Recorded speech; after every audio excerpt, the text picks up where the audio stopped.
The Super Opener by Michael Zuroy.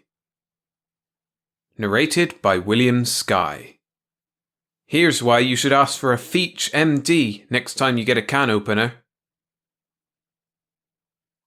Feach!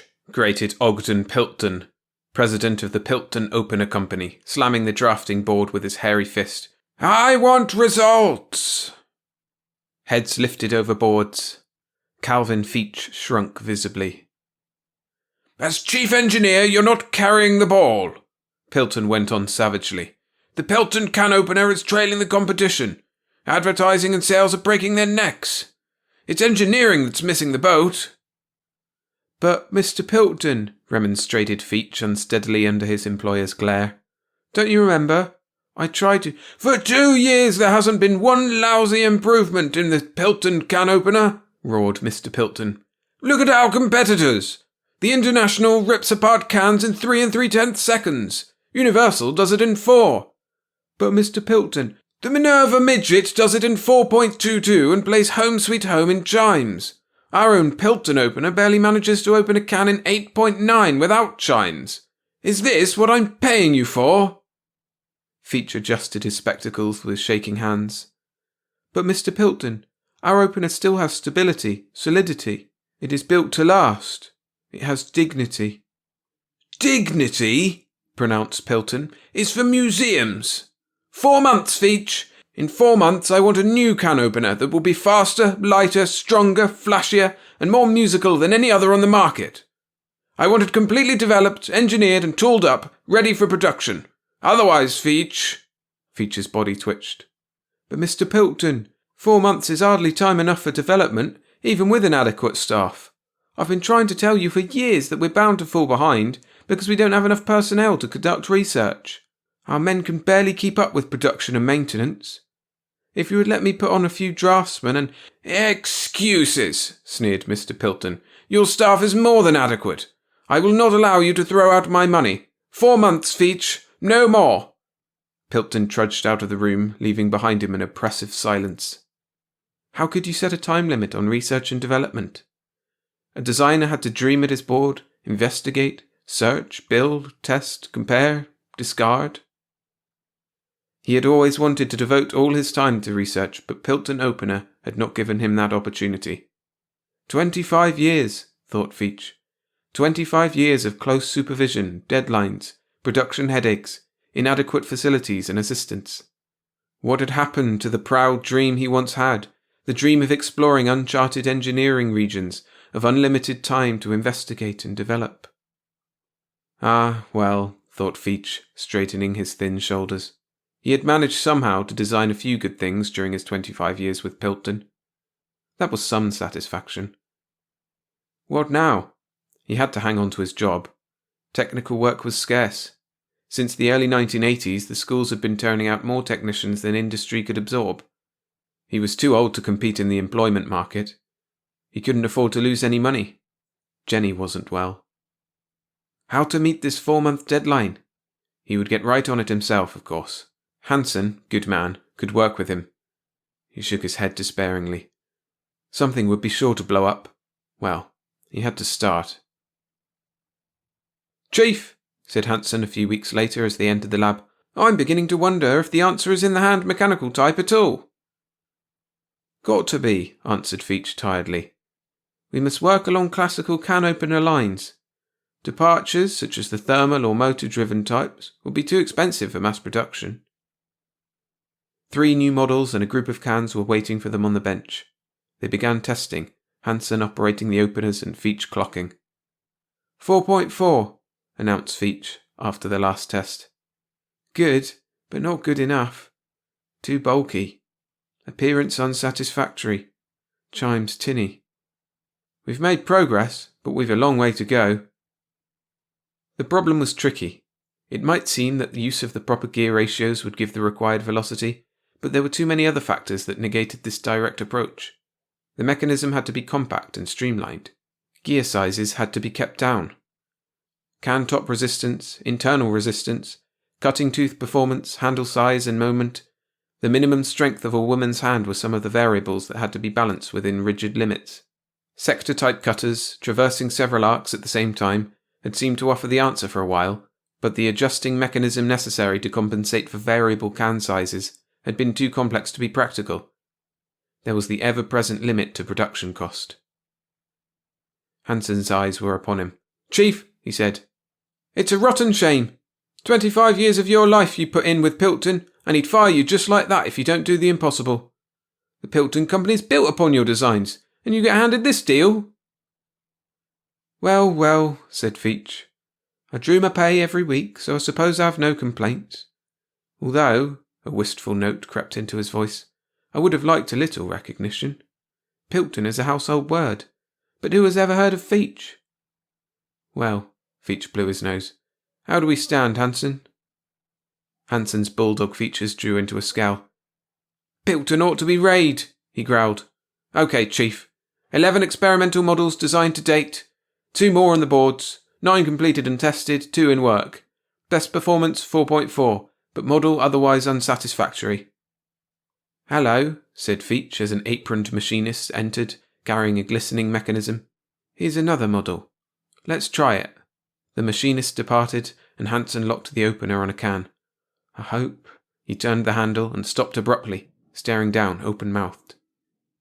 A cylinder of close-packed beans rested on the bench under the opener. The can itself had disappeared. "Chief," said Hansen. "Chief." "Yes," said Veitch. "I see it too." "Try another can." "Vegetable soup or spinach?" inquired Hansen dreamily. "Spinach, I think," said Veitch. "Where did the can go, do you suppose?" The spinach can disappeared. Likewise several corn cans, sweet potato cans, and corned beef hash cans, leaving their contents intact. It was rather disconcerting. "Dear, dear," said Veitch, regarding the piles of food on the bench. "There must be some explanation. I designed this opener with 16-degree, 22-minute pressure angles, modified involute gear teeth, 7-degree, 19-minute front clearance gutter angle, and 36-degree, 12-minute back rake angle. I expected that such departures from the norm might achieve unconventional performance, but this... Dear, dear. Where do the cans go, I wonder? What's the difference? Don't you see what you've got here? It's the answer. It's more than the answer. We can put this right into work and beat the deadline." Veitch shook his head. "No, Hansen. We're producing something we don't understand. What forces have we uncovered here? Where do the cans go? What makes them disappear? Are we dealing with a kinetic or a kinematic effect? What motions can we plot in the area of disappearance, and what are their analytical mathematical formulae? What masses may be critical here? What transformations of energy are involved? No, Hansen, we must learn a lot more." "But Chief, your job." "I'll risk that. Not a word to Pilton." Several days later, however, Pilton himself charged into the drawing room and slapped Veitch heartily on the back, causing him to break a pencil point. "Veitch!" roared Pilton. "Is this talk that's going around the plant true? Why didn't you tell me? Let's see it." After Pilton had seen it, his eyes took on a feverish glint. "This," he exulted, "will make can opener history. Instantaneous opening. Automatic disposal. Wait until advertising and sales get hold of this. We'll throttle our competitors. The Pilton Super Opener, we'll call it." "Mr. Pilton," said Veitch shakily. Pilton stared at his chief engineer sharply. "What's the matter, Veitch? The thing can be duplicated, can't it?" "Yes, sir, I've just finished checking that. But I'm in the midst of further investigation of the effect. There's more here than just a new type can opener, sir. A whole new field of physics. New principles. This is big, Mr. Pilton. I recommend that we delay production until further research can be completed. Hire a few top scientists and engineers. Find out where the cans go. Put out a scientific paper on the effect." "Veitch," bit out Pilton, his face growing hard. "Stow this hooey. I don't give a damn where the cans go. May I remind you that under our standard patent agreement, all rights to your invention belong to the company, as well as anything you may produce in the field within a year after leaving our employ. We have a good thing here, and I don't want you holding it back. We're going into production immediately." Close, thought Feach wearily. It had been a man-killing job, and it had been close, but he'd made it. Beat the time limit by a half day. The first tentative shipments of Pilton super openers had gone to distributors along the eastern seaboard. The first advertisements blazed in selected media. The first reorders came back, and then, "It's a sellout!" crowed Pilton, waving a sheaf of telegrams. "Step up production! Let her rip!" The super openers rolled over the country. In a remarkably short time, they appeared in millions of kitchens from coast to coast. Sales climbed to hundreds of thousands per day. Pilton Opener went into peak production in 3 shifts, but was still unable to keep up with the demand. Construction was begun on a new plant, and additional plants were planned. Long lines waited in front of houseware stores. Department stores, lucky enough to have super openers on hand, limited sales to 1 to a customer. Pilton cancelled his advertising program. Newspapers, magazines, radio, television, and word of mouth spread the fame of the opener so that advertising was unnecessary. Meanwhile, of course, government scientists, research foundations, universities, and independent investigators began to look into this new phenomenon. Receiving no satisfactory explanation from Pilton, they set up their own research. Far into the night burned the lights of countless laboratories. Noted physicists probed, measured, weighed, traced, x-rayed, dissolved, spun, peered at, photographed, magnetized, exploded, shattered and analyzed superopeners without achieving the glimmer of a satisfactory explanation. Competitors found the patent impossible to circumvent, for any departure from its exact specifications nullified the effect. Pilton, genial these days with success and acclaim, roared at Feach. "I'm putting you in for a raise. Yes, sir. To reward you for assisting me with my invention, I'm raising your pay $200 a year. That's almost $4 a week, man." "Thank you, Mr. Pilton." And still, thought Feach wryly, he received no recognition. His name did not even appear on the patent. Well, well, that was the way it went. He must find his satisfaction in his work. And it had been interesting lately, the work he had been doing nights at home investigating what had been named the Pilton effect. It had been difficult, working alone and buying his own equipment. The oscillator and ultra-microwave tracking unit had been particularly expensive. He was a fool, he supposed, to try independent research when so many huge scientific organizations were working on it. But he could no more keep away from it than he could stop eating. He still didn't know where the cans went, but somehow he felt that he was close to the answer. When he finally found the answer, it was too late. The Borenchuk incident was only hours away.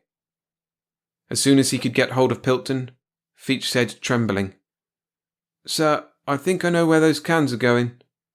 I recommend—" "Are you still worrying about that?" Pilton roared jovially. "Leave that to the long hairs. We're making money. That's all that counts, eh, Feach?"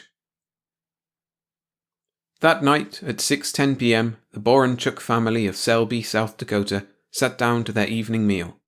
Just as they started in on the soup, a rain of empty tin cans clattered down, splashed into the soup, raised a welt on the forehead of Borenchuk Sr., settled down to a gentle, steady clunk, clunk, clunk, and inexorably began to pile up on the dining room floor. They seemed to materialize from a plane just below the ceiling. The police called the fire department, and the fire department stared helplessly and recommended the sanitation department. The incident made headlines in the local papers. The next day, other local papers in widely scattered locations reported similar incidents. The following day, cans began falling on Chicago. St. Louis was next, and then over the entire nation, the cans began to rain down. They fell outdoors and indoors, usually materializing at heights that were not dangerous. The deluge followed no pattern. Sometimes it would slacken, sometimes it would stop, sometimes begin heavily again. It fell in homes, on the streets, in theatres, trains, ships, universities, and dog food factories. No place was immune. People took to wearing hats indoors and out, and the sale of helmets boomed. All activity was seriously curtailed. A state of national emergency was declared. Government investigators went to work and soon confirmed what was generally suspected. These were the same cans that had been opened by the Pilton super opener. Statisticians and mathematicians calculated the mean rate of can precipitation and estimated that if all the cans opened by Pilton openers were to come back, the deluge should be over in 15.29 days. Super opener sales, of course, immediately plummeted to zero and stayed there. Anti-Pilton editorials appeared in the papers. Commentators accused Pilton of deliberately hoaxing the public for his own gain. A congressional investigation was demanded. Pilton received threats of bodily injury. Lawsuits were filed against him. He barricaded himself in the plant, surrounded by bodyguards. Livid with fury and apprehension, he screamed at Veitch. "This is your doing, you vandal! I'm a ruined man!" A falling can caught him neatly on the tip of his nose. "But sir," trembled Veitch, dodging 3 spaghetti cans, "I tried to warn you." "You're through, Veitch!" raved Pilton. "Fired! Get out! But before you go, I want you to know that I've directed the blame where it belongs. I've just released to the press the truth about who created the super opener. Now, get out!" "Yes, sir," said Veitch, paling. "Then you don't want to hear about my discovery of a way to prevent the cans from coming back?" Clunk! A barrage of cans hit the floor, and both men took refuge under Pilton's huge desk. "No!" yelled Pilton at Veitch's face, which was inches away. "No, What did you say?" "A small design improvement, sir, and the cans would disappear forever." Clunk. "Forever, Veitch?" "Yes, sir." Clunk, clunk. "You're positive, Veitch?" Pilton's eyes glared into Veitch's. "Sir, I never make careless claims." "That's true," said Pilton. His eyes grew dreamy. "It can be done," he mused. "The new type super opener. Free exchanges for the old. Cash guarantee that empty cans will never bother you. Take a licking at first, but then monopolize the market. All right, Veitch, I'll give you another chance. You'll turn over all the details to me. The patent on the improvement will naturally be mine. I'll get the credit for rectifying your blunder. Fine. We'll work it out. Hop on production at once, Veitch." Veitch felt himself sag inwardly. "Mr. Pilton," he said, "I'm asking only one favour. Let me work full-time on research and development, especially on the Pilton effect. Hire a couple of extra men to help with production. I assure you the company will benefit in the end." "Damn it, no!" roared Pilton. "How many times must I tell you? You got your job back, didn't you?" The prospect of long years of heavy production schedules, restricted engineering and tight supervision suddenly made Calvin Veitch feel very tired. Research, he thought. Development. What he had always wanted. Over the years he had waited, thinking that there would be opportunities later, but now he was growing older and he felt that there might not be a later. Somehow he would manage to get along. Perhaps someone would give him a job working in the new field he had pioneered. With a sense of relief, he realized that he had made his decision. "Mr. Pilton," Veitch said, "I resign." Pilton started, extreme astonishment crossing his face. "No use," said Veitch. "Nothing you can say, clunk, will make any difference now." "But see here, the new type super opener—" "Will remain my secret. Good day." "Veitch!" howled Pilton. "I order you to remain!" Veitch almost submitted from force of habit. He hesitated for a moment, then turned abruptly. "Good day," said Veitch firmly, sprinting through the falling cans to the door. Money, Veitch decided after a while, was a good thing to have. His supply was running pretty low. He was not having any luck finding another job. Although the cans had stopped falling on the 15th day, as predicted by the statisticians, industry would not soon forget the inconvenience and losses caused by the deluge. It was not anxious to hire the man it regarded as responsible for the whole thing. "Veitch," the personnel man would read. "Calvin Veitch." Then looking up. "Not the Calvin Veitch who—" "Yes," Veitch would admit miserably. "I am sorry, but—" He did no better with research organizations. Typical was a letter from the Van Terrell Foundation. "Cannot accept your application, inasmuch as we feel your premature application of your discovery to profit-making denotes a lack of scientific responsibility and ethics not desirable in a member of our organization. Former employer states the decision was yours entirely. Unfavorable reference." Pilton, Veitch thought, feeling a strange sensation deep within his chest that he had not the experience to recognize as the beginning of a slow anger. Pilton was hitting low and getting away with it. Of course, if he were to agree to reveal his latest discoveries to a research organization, he would undoubtedly get an appointment. But how could he? Everything patentable in his work would automatically revert to Piltton under the 1-year clause in the company patent agreement. No, Veitch told himself. He was revealing nothing that Piltton might grab. The anger began to mount. But he was beginning to need money desperately. Jenny wasn't getting any better, and medical bills were running high. The phone rang. Veitch seized it and said to the image, "Absolutely not." "I'll go up another $10, grated the little Piltton image. "Do you realize, man, this is the 14th raise I've offered you? A total increase of $126. Be sensible, Veitch. I know you can't find work anywhere else." "Thanks to you, Mr. Piltton, I wouldn't work for you if—" A barrage of rocks crashed against the heavy steel screening of the window. "What's going on?" yelled Piltton. "Oh, I see. People throwing rocks at your house again? Oh, I know all about that, Veitch. I know that you're probably the most unpopular man alive today. I know about the rocks, the tomatoes, the rotten eggs, the sneaking out at night, the disguises you've had to use. Why don't you come back to us and change all that, Veitch? We'll put out the new type super opener and the world will soon forget about the old one." "No," said Veitch. "People will forget anyway, I hope." "If you won't think of yourself, at least think of your fellow workmen," begged Piltton, his voice going blurry. "Do you realize that Piltton Opener will soon be forced to close down, throwing all your former associates out of work? Think of Hansen, Sanchez, Forbes. They have families too. Think of the men in the shop, the girls in the office, the salesmen on the road. All unemployed because of you. Think of that, Veitch." Veitch blinked. This had not occurred to him. Piltton eyed him sharply, then smiled with a hint of triumph. "Think it over, Veitch." Veitch sat, thinking it over. Was it right to let all these people lose their jobs? Frowning, he dialed Hansen's number. "Chief," said Hansen, "forget it. The boys are behind you 100%. We'll make out." "But that's the trouble. I thought you'd feel like this, and I can't let you." "You're beginning to weaken. Don't. Think, Chief, think. The brain that figured the super opener can solve this." Veitch hung up. A glow of anger that had been building up in his chest grew warmer. He began pacing the floor. How he hated to do it. Think, Hansen had said. But he had.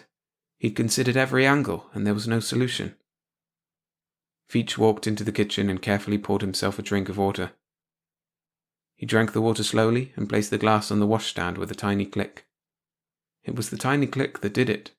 Something about it touched off the growing rage. If Piltton were there, he would have punched him in the nose. The 25 years, the tricks, the threats. Think? He'd figured the solution long ago, only he hadn't allowed himself to see it. Not lack of brains, lack of guts. Well, he thought grimly, dialing Piltton's number. He was going through with it now. "Piltton!" he barked. 3 p.m. tomorrow, my place. Be here. That's all." He hung up. In the same grim mood the following morning, he placed a few more calls. In the same mood that afternoon, he stood in the middle of his living room and looked at his visitors. Piltton, Williams, the government man, Billings from the Van Terrell Foundation, Steiner of Westchester University, the members of the press. "Gentlemen," he said, "I'll make it brief." He waved the papers in his hand. "Here is everything I know about what I call the Veitch effect, including plans and specifications for the new type super opener. All of you have special reasons for being keenly interested in this information. I am now going to give a copy to each of you, providing one condition is met by Mr. Piltton." He stared at Piltton. "In short, I want 51% of the stock of Piltton Opener." Piltton leaped from his chair. "Outrageous!" he roared. "Ridiculous!" 51%, said Veitch firmly. "Don't bother with any counter-proposals, or the interview is at an end." "Gentlemen," squawked Piltton, "I appeal to you." "Stop bluffing," said Veitch coldly. "There's no other way out for you. Otherwise you're ruined. Here, sign this agreement." Piltton threw the paper to the floor and screamed, "Gentlemen, will you be a party to this?" "Well," murmured the government man, I never did think Feach got a fair shake. This information is important to science, said the Van Terrell man. After Pilton had signed, the papers were distributed. Published in the newspapers the following day, Feach's statement read, in part, "The motion in space and time of the singular curvilinear proportions of the original super-opener, combined with the capacitor effect built up as it increased its frictional electrostatic charge in inverse proportion to the cube root of the tolerance between the involute teeth, caused an instantaneous disruption of what I call the alpha multi-dimensional screen. The can, being metallic, dropped through, leaving its non-metallic contents behind. The disruption was instantly repaired by the stable nature of the screen. Beyond the screen is what I call alpha space, a space apparently quite as extensive as our own universe. Unfortunately, as my investigations indicated, alpha space seems to be thickly inhabited. These inhabitants, the nature of whom I have not yet ascertained, obviously resented the intrusion of the cans, developed a method of disrupting the screen from their side, and hurled the cans back at us. However, I have established the existence of other spaces up to mu space, and suspect that others exist beyond that. Beta space, which is also adjacent to our own space, is devoid of any form of life. The new type superopener is designed to pass cans through the beta screen. Beta space will safely absorb an infinite number of cans. I sincerely and humbly venture the opinion that we are on the threshold of tremendous and mighty discoveries. It is my belief that possibly an infinite number of universes exist in a type of laminated block separated by screens. Therefore, might it not be that an infinite number of laminated blocks exist? "Mr. Feach," said Pilton. Feach looked up from his desk in the newly constructed Feach Multidimensional Development Division of the Pilton Opener Company. "Pilton, don't bother me about production. Production is your problem. But Mr. Feach—" "Get out," said Feach. Pilton blanched and left. "As I was saying, Hanson," continued Feach. If you enjoyed the story, I'd really appreciate it if you activate the like button. It helps me continue making videos like this one. And if you want more science fiction and fantasy stories, make sure to subscribe to the channel and click on the videos appearing on screen right now.